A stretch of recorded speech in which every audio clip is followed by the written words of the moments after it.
ఎలా ఉన్నారండి? ఇండియన్ డైరీకి స్వాగతం. అందరికీ వినాయక చవితి శుభాకాంక్షలండి. అందరూ పూజ మంచిగా చేసుకున్నారా? ఈ వినాయక చవితికి స్వామివారికి ఎంతో ప్రీతికరమైన పలహారాలు వండిపెట్టి, అలానే వినాయక చతుర్థి యొక్క వ్రత కథను చదువుకొని, ఆ కథ యొక్క అక్షింతలు మన శిరస్సు మీద చల్లుకున్నట్టయితే మనకి ఎట్టి కష్టములు కలగకుండా సుఖముగా జీవించును అని మన శాస్త్రాలు చెప్తున్నాయి. ఈ వినాయక చతుర్థిని భాద్రపద శుద్ధ చవితి నాడు చేసుకుంటాం కదా.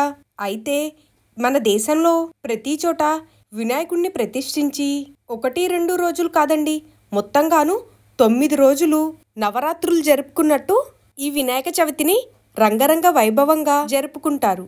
ఈ వినాయక చవితి యొక్క మరొక ప్రత్యేకత ఏంటంటే, ప్రతి పండగను ఎక్కువగా ఇంట్లోని పెద్దవాళ్ళు చేస్తుంటారు కదా.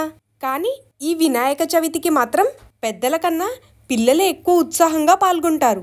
మరొక విషయం ప్రతి ఒక్కరికి తెలిసిందే అనుకోండి, కానీ మరొకసారి జ్ఞాపకం చేస్తున్నాను.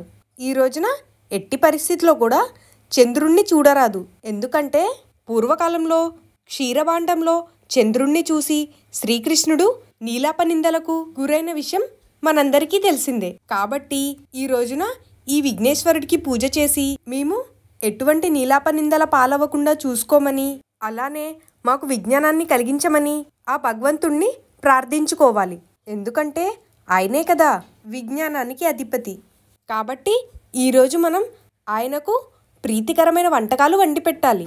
మేమైతే మా ఇంట్లో ఈరోజు ఆయనకు ఎంతో ఇష్టమైన కుడుములు, బెల్లపు తాలూకలు, ఎంతో ప్రీతికరమైన పప్పులో ఉండ్రాళ్ళు, నోరూరించే పాల తాలూకలు, ఇంకా బెల్లం కుడుములు, అలానే సలిమిడి, వడపప్పు, ఏ పండగైనా గుర్తొచ్చే పరవాన్నం, అలానే పానకము, పంచామృతం ఇవ్వండి మీ సంవత్సరం వినాయకునికి చేసిన వంటకాలు. మరి మీరెలా చేసుకున్నారు?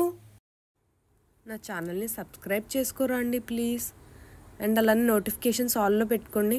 అండ్ లైక్ చేయండి, షేర్ చేయండి, కామెంట్ చేయటం మర్చిపోకండి. థ్యాంక్స్ ఫర్ వాచింగ్ అండి.